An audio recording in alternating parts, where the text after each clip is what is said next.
주님과 동행하는 삶이 우리에게 가장 큰 기쁨이 됩니다. 주님과 함께 할 수 있는 삶, 주님을 날마다 찬양하며 주님께 영광 돌리는 삶이 내가 무엇을 위해서 살아가는지, 다른 어떤 것을 위해서 살아가는 것보다 복된 삶임을 믿습니다. 그 삶을 함께 살아가는 우리 되기를 바랍니다. 오늘 말씀은 예수 안에 현실의 아픔을 뛰어넘는 기쁨이 있습니다 라는 제목을 가지고 말씀 나누도록 하겠습니다. 사람이 살아가면서 가장 크게 느끼는 속상함, 여러 가지 이런저런 속상함이 있겠습니다만, 속상함 가운데 가장 큰 속상함은 무시당했다는 감정입니다. 아이들에서부터 어른에 이르기까지 무시당한 것만큼 기분 나쁜 일도 없겠지요.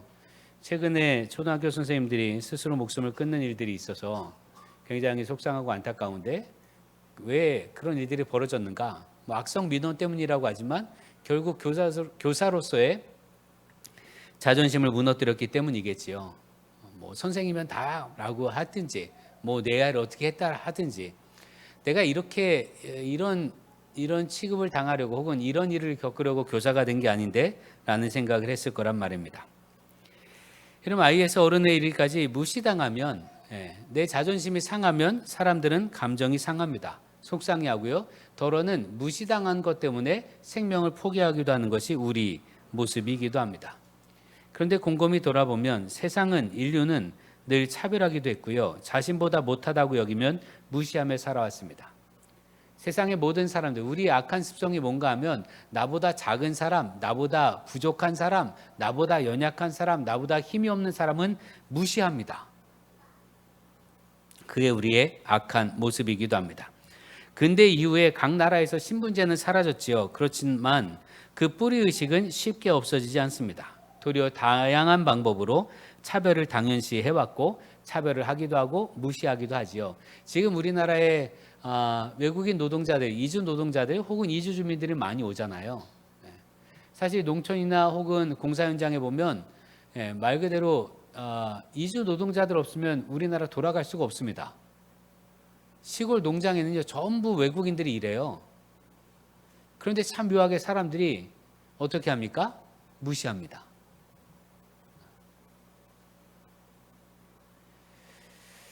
여러분, 이게 우리나라의 문제만이 아니라 인류 전체의 문제였어요. 인류는 애초에 그래 왔습니다. 사람이 태어나면서부터 지금에 이르기까지, 사람의 사회가 구성되고 나라가 구성되면서부터 지금에 이르기까지 모든 사회는 그렇게 차별하며 무시하며 살아왔습니다. 예수님께서도 무시와 차별을 받으셨는데, 예수님께서 고향 회당에서 가르치실 때의 일입니다. 율법을 가르치신 예수님이 그 율법을 가르치는 게 참 놀라웠단 말이에요. 신기하고 신비하고 정말 놀라운 가르침을 딱 주셨는데, 그러면 믿어야 되잖아요. 그럼 예수님 참 대단하시다 해야 할 터인데, 성경 말씀이 뭐라고 하는가 하면 마태복음 13장 55절에서 56절을 보면, 이는 그 목수의 아들이 아니냐? 그 어머니는 마리아, 그 형제들은 야고보, 요셉, 시몬, 유다라 하지 않느냐? 그 누이들은 다 우리와 함께 있지 아니하냐? 그런즉 이 사람이 이 모든 것이 어디서 났느냐? 내가 얘를 아는데 목수의 아들 아니냐? 그런데 이 사람이 어떻게 이런 지혜를 얻었냐? 라는 말이거든요. 물론 고향 땅에서 박해를 받았다, 고향 땅에서 환대를 받지 못했다라는 의미도 있습니다만, 이 사람들의 말에는요, 목수는 율법을 알고 율법을 해석하고 율법을 가르칠 능력이 없다라는 게 전제되어 있어요. 목수는 아무것도 아니란 얘기지요. 사람들이 그렇게 차별했지만, 그러나 주님께서는 당신께 오는 모든 사람들을 존귀하게 여기셨습니다. 예수님한테 왔던 사람들, 그 사람들이 누굽니까? 어린아이였지요. 장애인, 여성, 병든 사람, 고아, 이방인, 당시의 사람들에게 인정받지 못했던 사람들을 귀한 존재로 여기시고 품으셨습니다. 근데 이건요, 그 당시 세상의 방식이 아니에요. 지금 우리의 세상의 방식도 아니잖아요. 세상의 방식은 뭡니까? 큰 사람을 존중합니다. 힘 있는 사람을 존중해요. 힘 있는 사람 곁에 있으려 하고 큰 사람 곁에 있으려 합니다. 이게 세상의 방식이에요.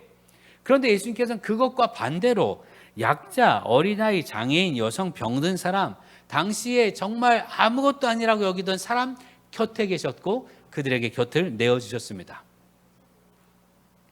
예수님께서 제자들을 선택하실 때도요, 당시에 학식으로 뛰어났던 혹은 율법으로 뛰어났던 바리새인이나 사두개인을 제자로 쓰지 않으셨어요. 도리어 사람들이 무시했던, 무식하다 여겼던 갈릴리 어부들, 세리들을 제자로 삼으셨습니다. 더 나아가서 예수님께서는 우리에게 가장 중요한 것, 하나님의 나라, 그 나라는 작은 자들의 것이다. 특별히 그 나라를 열망하는 사람들, 하나님 나라를 왜 열망합니까? 천국을 왜 꿈꿉니까? 천국이 아니면 내가 살 수 없기 때문에 그런 거예요. 이 땅의 이 고난, 괴로운 삶이 지속된다면 그럼 우리에게 무슨 소망이 있겠습니까? 이 땅에서 삶이 지옥 같은 삶인데 이 삶이 계속 지속된다면 우리에게 어떤 소망이 있겠어요? 지옥 같은 삶이라면 어쩌면 빨리 생명을 데려가 주시길 바라는 마음이겠지요. 그런데 우리에게 천국이 있다 이거예요. 하나님의 나라. 그 하나님 나라가 우리에게 소망이 돼서 이 땅의 삶도 살아갈 수 있음을 믿으시길 바랍니다. 그런데 그 하나님 나라를 뭐라고 하셨는가? 누가복음 12장 32절에 적은 무리여 무서워 말라 너희 아버지께서 그 나라를 너희에게 주시기를 기뻐하시느니라. 적은 무리여는요 숫자가 작다는 얘기가 아니고 너희 작은 자들아, 너희 무시당하는 자들아, 너희 아무것도 아닌 자들아, 무서워 말라 아버지께서 그 나라를 너희에게 주시기를 기뻐하느니라. 하나님께서 그 나라를 너희에게 주시기를 기뻐하신다라고 말씀하십니다. 오늘 읽은 말씀도 그 연장선에 있어요. 하나님의 나라를 너희에게 주시기를 기뻐하신다. 하나님의 나라를 우리에게 주시는데 이게 얼마나 중요한지 연장선에 있는 오늘 말씀을 보면 예수님께서 잡히시기 전에 하나님께 드린 특별한 기도가 오늘 읽은 본문입니다. 제일 먼저 13절에 지금 내가 아버지께로 가오니 라고 기도하십니다. 우리가 가야 할 본향이 있다라는 걸 말씀하신 거예요. 우리가 돌아갈 곳이 있다라고 말씀하십니다. 여러분, 우리 사람들의 생명은요 이 땅에서 생명으로 끝나지 않습니다. 이 땅의 삶에서 끝나지 않고 죽음 이후에 갈 곳이 있는데 죽음 이후에 가게 되는 곳이 있습니다. 죽음 이후에 가게 되는 곳, 그곳 가운데 우리가 가야 할 곳, 우리의 영원한 기쁨이 되는 곳이, 우리 영혼이 기쁨이 되는 것이 하나님의 품, 하나님의 나라인 줄 믿으시기 바랍니다. 우리는 하나님의 품으로 갑니다. 그러나 그곳에 갈 수도 있고요, 반대로 심판받고 지옥에 떨어질 수도 있습니다. 이게 우리 앞에 펼쳐진 일이에요. 우리 이 땅의 생명이 끝나고 나면 갈 곳이 딱 두 군데가 주어지는데 하나님, 하나님의 나라이고 하나는 영원한 형벌의 땅, 지옥입니다. 그런데 성경은 분명히 말하길 자연스럽게 우리 생명이 끝나고 나면, 죽게 되면 하나님 나라에 자연스럽게 가는 것이 아니다 말합니다. 자동적으로 가게 되는 나라가 아니고요, 예수를 믿어야만 갈 수 있는 나라입니다. 예수를 믿어야만 하나님 나라에 갈 수 있고 예수를 믿어야만 하나님 나라의 백성이 됩니다. 예수를 믿어야만 하나님의 자녀가 되는 거예요. 그러니 여러분, 예수를 믿고 하나님의 자녀가 되기를 주의 이름으로 축원합니다. 다른 어떤 것보다 우리에게 하나님 나라가 정말 중요한데, 왜요? 이 땅의 삶이 짧잖아요. 조금 있으면 우리 다 이 땅에서 보지 못합니다. 그럼 영원히 살게 될, 어디에서 보게 될 거냐? 하나님 나라에서 봐야 되지 않겠습니까? 그러려면 예수를 믿어야만 합니다. 왜요? 그것이 영원한 나라이며 영원한 행복이 있는 나라이며 완벽한 나라이고 완전한 나라이고 기쁨이 가득한 나라이기 때문에 그렇습니다. 예수를 믿어야만 하나님 나라의 백성이 됩니다. 그런데 이게 폭력적으로 전해져서는 안 된다라는 얘기예요. 예수를 믿어야만 하나님 나라가 우리 가운데 주어지는데 이걸 폭력적으로 전해져선 안 된다라는 겁니다. 복음을 전하는 사람은 늘 이 부분에 두려움과 긴장이 있지요. 예수 천단 불신 지옥이라고 하거든요. 간단하게 말하면 예수를 믿으면 천국에 가고 예수를 믿지 않으면 지옥에 간다라는 말입니다. 그런데 우리가 복음을 전할 때 불신 지옥을 강조하면 너 멸망받을 거야, 너 그러다 벌 받을 거야, 너 그러다 죽을 거야, 이걸 강조하게 되면 정말 그 마음에 어떤 마음이 들까? 여러분, 하나님 나라는 두려운 마음으로 가는 나라가 아니라 기쁜 마음으로 가야 하는 나라가 되기를 기도합니다. 여러분 마음속에 하나님 나라를 꿈꿀 때 내가 지옥에 가면 안 되니까 하나님 나라 가야지, 이렇게 하지 마시고, 하나님 나라가 너무 좋으니까, 그 나라가 너무 좋고 가장 완벽하니까 그 나라를 꿈꾸는 여러분 되기를 기도합니다. 제가 얼마 전에 한두 해 전이죠. 선배 목사님을 만나서 대화할 기회가 있었는데, 이 목사님은 안수받기 전에 전도사님의 자격을 심사하는 목사님이셨어요. 자격심사위원이라고 하는데, 그러니까 이 목사님이 안 돼 하면 안수 못 받는 거예요. 안 돼 하면 유급하고 뭐 그러다가 5년 내 안수 받지 못하면 퇴회되고 뭐 이런 그런 목사님이신데, 감리교회에서 목사 안수를 받으려면 신학대학 4학년 혹은 대학원 2학년 이렇게 6년 과정을 공부하고요. 그리고 3년 동안 전도사로서 혹은 담임 전도사든지 수련 목회자로서 수련을 받습니다. 그리고 그 3년 동안 매번 과정, 고시, 시험을 보고요. 자격 심사를 받습니다. 심사하는 그 분인 거예요. 근데 당신 이번에는 안수받기 바로 전에 이제 3년째 자격 심사를 받는 전사님들을 심사한 거예요. 그러다가 이렇게 물었다고 합니다. 한 전사님들한테 부모님은 신앙이 있으신가? 부모님은 예수 믿으시는가? 이렇게 물었다는 거예요. 그러자 전사님 가운데 한 분이 아직 예수 믿지 못한다 라고 얘기를 한 거예요. 그 이 선배 목사님이 저한테 얘기해 주시는 거예요. 목사님 내가 그래가지고 정 목사 내가 그래서 그 전사 아주 혼쭐을 냈잖아. 혼쭐을 낸 이유는 이겁니다. 어떻게 부모님, 가족도 구원의 길로 인도하지 못하면서 목사가 될 수 있겠는가? 아니 어떻게 가족도 구원하지 못하는데 목사 되겠다는 거야? 이렇게 혼냈다는 거예요. 그러면서 이런 예화를 들려줬답니다. 거기 있는 전사님들한테. 한 아버지가 임종을 앞두고 예수 믿는 자녀와 예수 믿지 않는 자녀를 두고 인사를 하게 된 거예요. 두 아들이 있었는데 이제 임종을 앞둔 아버지 옆에 두 아들이 있습니다. 한 자녀는 큰 아들은 예수 믿는 아들이고 작은 아들은 예수 안 믿는 아들인 거예요. 그래서 이 임종을 앞두고 자기 이제 죽게 됐으니까 아버지가 큰 아들에게 인사를 하는 거예요. See you again. 너 천국에서 다시 볼 거니까 그러니까 큰 아들한테는 See you again 했다는 거예요. 그리고 둘째 아들한테 예수 안 믿잖아요. Goodbye. 넌 다시 못 볼 거니까. 그래서 그 인사를 충격을 받아서 그때부터 둘째 아들이 예수를 믿게 되었다. 이런 얘기를 들려줬다는 거예요. 그러면서 이 목사님이 저한테 계속 동의를 구하는 거예요. 선생님, 그거 맞지 않아요? 어떻게 가족을 예수 믿지 못하게 하는데 어떻게 목사가 될 수 있어요? 맞지 않아요? 이렇게 계속 동의를 구하는 거예요. 근데 제가 차마 그렇다고 말하지 못하겠는 거예요. 많은 생각이 오가기도 했고, 그래서 저는 그러다가 그 선배 목사님한테 그래도 예수 믿는 부모 없이 목사 된다는 게 얼마나 기특해요. 이렇게 하고 말았는데, 전도사에서 목사가 된 후에 부모님의 믿음을 위해서 더 기도하게 되지 않을까. 가족의 후원을 받지 못하고 목사가 되겠다는 것이 더 큰 격려와 칭찬을 받을 일 아닌가. 아니 가족이 남들은 부모님이 목사고 부모님이 장로님이고 그리고 목사 되면 기도해 주실 거 아니에요. 그 힘을 가지고 목회하면 얼마나 좋겠어요. 근데 이 전사는 그럴 사람이 아무도 없는 거예요. 그럼 얼마나 대견해요. 얼마나 안쓰러워요. 그건 더 기도해 줘야지. 예수 천당이 아니라 불신지옥을 강조하게 된다면, 예수 믿지 않으면 지옥 가! 이걸 강조하게 된다면 아직 믿지 않는 사랑하는 가족이 있는 사람들의 마음은 어떻게 되겠냐 이거예요. 지금 내 눈앞에 사랑하는 가족이 있어요. 저 안 믿으면 지옥 가는데 어떻게 이런 식으로 바라보냐 이거예요. 예수 믿어야 천국 가는데,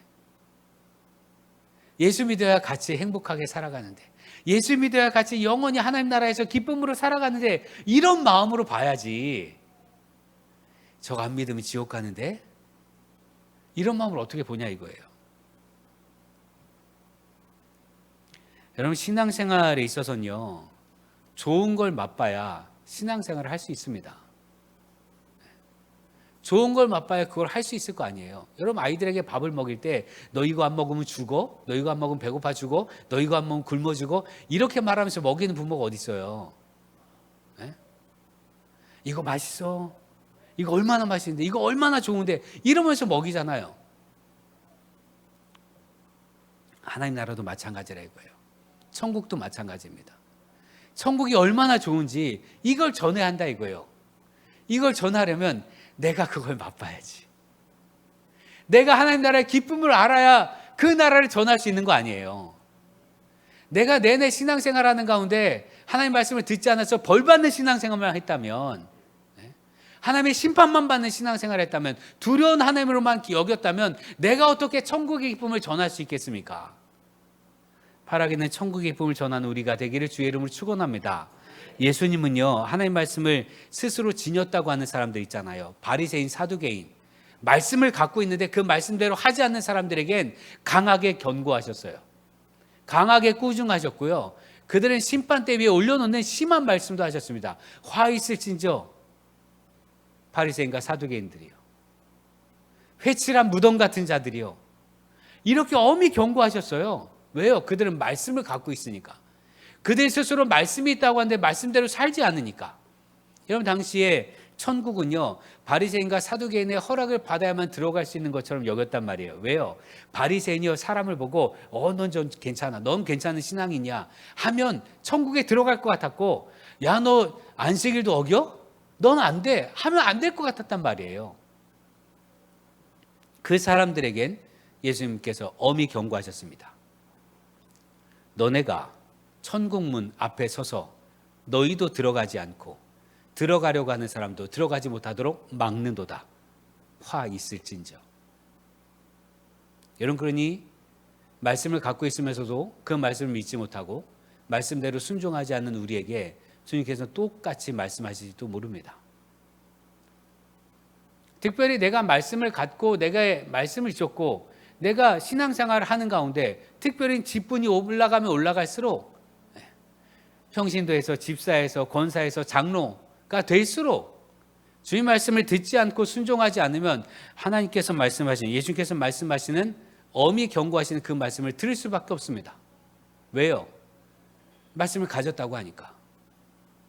왜요? 직분이 있다고 하니까.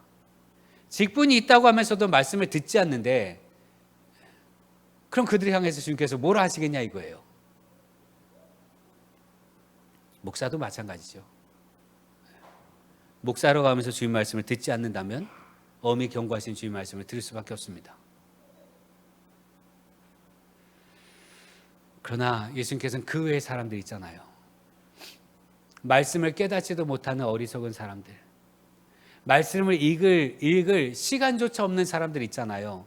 사느라, 먹고 사느라 바빠서 말씀을 가까이 할 수 없던 사람들, 사람들에게 무시당했던 사람들, 사람들에게 조롱당했던 사람들, 그 사람들을 향해서는 주님은요, 하나님 나라의 기쁨을 선포하셨습니다.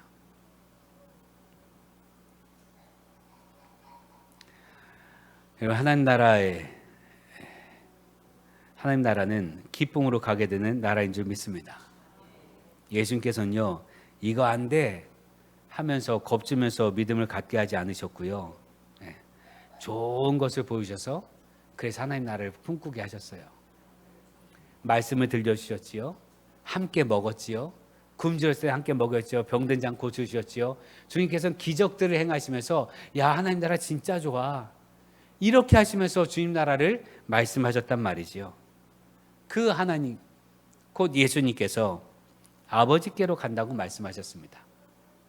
내가 이제 아버지께로 갑니다. 근데 굳이 왜 그 말씀하셨는가? 13절에 설명해 주셨는데, 내가 세상에서 이 말을 하옵는 것은 그들로 내 기쁨을 그들 안에 충만히 가지게 하려 함이니이다. 네, 그렇습니다. 예수님께서 아버지께로 가는 것, 하나님 나라로 가는 것, 이것이 기쁨이 된다라는 걸, 그것이 얼마나 기쁨인지 주님 안에 그 기쁨이 충만한 것이 제자들에게도 그대로 전달되길 원하셨다라는 거예요. 하나님 나라가 우리의 기쁨이 됨을 믿습니다. 그 나라의 기쁨을 맛보는 우리 되기를 기도합니다. 그래서 그 나라의 기쁨으로 충만한 여러분 되기를 바랍니다. 그래서 다른 것에 흔들리지 않는 여러분 되기를 바랍니다. 하나님 나라의 기쁨으로 충만하면 어떻게 살 수 있는가? 14절 말씀 보면, 내가 아버지의 말씀을 그들에게 주었사오매 세상이 그들을 미워하여 싸우니 이는 내가 세상에 속하지 아니함 같이 그들도 세상에 속하지 아니함으로 인함이니이다 라고 말씀하셔요. 우리는 세상에 속한 사람들이 아닙니다. 하나님 나라가 우리 가운데 주어졌기에 예수 믿는 그 백성들에게, 예수 믿는 사람들에게 하나님 나라를 주셨기 때문에 우리는 이 땅에 속한 사람들이 아니에요. 이 땅에 속한 사람이 아니면 어떻게 살 수 있습니까? 주님께 주시는 기쁨으로 살 수 있습니다. 이 땅은 어떻게 삽니까? 힘 있는 사람이 모든 걸 갖습니다. 서로 미워합니다. 갈등합니다. 자기 이익을 추구합니다. 이 땅에서는요, 자기만 살잖아요. 자기만을 위해서 산단 말이에요. 그러니까 서로 다 아파요. 이 땅의 삶이 어떠합니까? 여러분, 초등학교 선생님이 얼마나 괴로웠으면 스스로 목숨을 끊었냐 이거예요. 악성 민원이라고 하지요. 그게 가볍게 이루어진 나라예요. 그게 너무 가볍게 이루어진 세상입니다. 내 아이를 위해서라면 다른 사람이라 할지라도 그 사람의 자존심도 무너뜨릴 수 있는 세상이 이 세상이라 이거예요. 그 이 세상의 방식이에요. 나를 위해서라면 다른 사람을 죽이는 거 아주 쉬워합니다. 그게 전쟁이잖아요. 그런 악한 세상에서 우리가 살아가지만, 그러나 하나님 나라를 소유한 우리는 이 악한 세상의 법칙을 뛰어넘고 이겨낼 수 있음을 믿습니다. 주님께서 뭐라고 하십니까? 15절에 내가 비옵는 것은 그들을 세상에서 데려가시기를 위함이 아니요 다만 악에 빠지지 않게 보존하시기를 위함이니이다. 이 땅에서 악에 빠지지 않도록 주님께서 지켜주시기를 예수님께서 특별히 하나님께 기도하셨어요. 왜요? 우리 이 땅에서 살아가야 하기 때문에 그렇습니다. 그냥 바로 데려가시면 그럼 어떤 일이 벌어질까? 여러분, 예수님의 제자들을 주님께서 승천하시면서 예수님의 제자들을 다 데리고 가셨다면 어떤 일이 벌어졌을까요? 하나님 나라가 전파되지 않았을 거예요. 제자들이 해야 할 일은 예수님과 함께 공생활동을 하면서 예수님 때문에 갖게 되었던 하나님 나라, 그 나라를 전하는 게 제자들이 할 사명이었단 말이죠. 그러니까 제자들은 세상에 남아있어야 했습니다. 하나님 나라를 전해야 되니까. 그래서 주님께서 말씀하시는 거예요. 다만 악에 빠지지 않게 보존하시기를 위함이니이다. 우리도 마찬가지입니다. 우리도 이 땅에서 할 일이 있습니다. 하나님 나라 가게 되겠지만 지금이 아니라 지금 살아있는 우리는요, 이 땅에서 할 일이 있기 때문에 주님께서 이 땅에 남겨주신 줄 믿으시길 바랍니다. 그런데 남겨진 자들의 삶은요, 언제나 아파요. 힘들지요. 사랑하는 누군가를 떠나보내고 남은 자들은 그리움과 미안함과 안타까움을 품고 살아갑니다. 목숨을 잃은 선생님들의 가족들은 어떤 마음으로 살까요? 그게 남겨진 자들의 아픔이거든요. 우리는요, 이 땅에 살아가는 동안 살기 위해서 덜어내는 구질구질한 것도 참아야 합니다. 살려고 하다 보면 어느 때는 억울한 일도 참아야 하고요. 지금 하늘나라에 있는 사람들이 겪지 않을 일을 우리는 겪을 수밖에 없어요. 세상이 악하니까. 그러나 이런 우리를 하나님께서 지켜주실 줄 믿으시기 바랍니다. 예수 안에서 우리는요, 이 악한 세상 속에서 보여지는 모든 악한 것들을 보고도 무너지지 않을 수 있습니다. 예수님이 계시기 때문에 그렇습니다. 예수님을 믿는 우리를 하나님께서 지켜주시기 때문에 그렇습니다. 예수님께서 뭐라고 기도하십니까? 이들을 세상에 데려가시기 위함이 아니라 다만 악에 빠지지 않게 보존하여 주옵소서. 이 악한 세상에 무너지지 않도록 지켜주십시오. 이게 주님의 기도예요. 이 기도를 받은 우리입니다. 그 기도를 하나님께서 들으시고 그대로 행하여 주실 줄 믿습니다. 여러분, 이 땅에서 우리는요, 이 악한 세상 속에 속하지 않은 사람들입니다. 하나님 나라를 품고 살아가는 사람들입니다. 하나님 나라의 역사를 이룰 수 있는 사람들입니다. 그러니 담대하십시오. 여러분, 이 세상의 어떤 것도요, 여러분을 무너뜨리지 못합니다. 이 세상의 어떤 것도 여러분들의 영혼을 무너뜨리지 못합니다. 제가 금요일에도 말씀드렸습니다만, 여러분 귀신이라 할지라도요, 여러분을 무너뜨리지 못합니다. 귀신은 여러분을 해할 수 없습니다. 귀신은요, 우리를 해할 수가 없어요. 그게 하나님께서 창조하신 법칙이에요. 그 어떤 악한 영도 우리를 해할 수 없습니다. 그러니 주님 안에서 담대히 모든 것을 이겨내는 믿음의 사람들 되길 주의 이름으로 축원합니다. 예수 안에서 현실의 아픔을 뛰어넘을 수 있습니다. 무엇보다 하나님 나라의 기쁨으로 충만한 여러분 되기를 기도합니다. 그냥 이렇게 살고 끝나는 거 아니잖아요. 그냥 이렇게 살고 끝날 인생이라면 그럼 우리에게 소망이 뭐가 있겠어요? 여러분, 우리 이렇게 살고 끝나지 않습니다. 영원한 하나님 나라가 우리에게 약속으로 주어진 줄 믿으시기 바랍니다. 그 나라는요, 여러분이 꿈꾸는 것, 여러분이 생각하는 것, 여러분이 상상하는 것 그 이상입니다. 특별히 성경은 말하길 그 나라는요, 아픔도 없고 슬픔도 없고 병듦도 없고 헤어짐도 없고 눈물도 없다고 얘기했어요. 그러니 그 나라의 기쁨을 누리는 우리 되길 바랍니다. 기도하겠습니다. 하나님, 예수 안에서 우리 삶은 모든 고난을 뛰어넘는 하늘나라의 기쁨으로 채워진 삶을 살 수 있음을 믿습니다. 우리 이 세상에 속하지 않은 사람들입니다. 하오니 주님께 주신 기쁨을 힘입어 담대히 살게 하시고 건강히 살게 하시고 행복하게 살게 하시고, 다른 사람들은 이 땅의 삶이 전부인지라 소망이 없으나 우리는 소망이 있습니다. 하여 무너지지 않게 하시고 기뻐하게 하시고 감사하게 하시고 늘 주 안에서 행복한 삶을 살게 하여 주옵소서. 예수님의 이름으로 기도합니다. 아멘.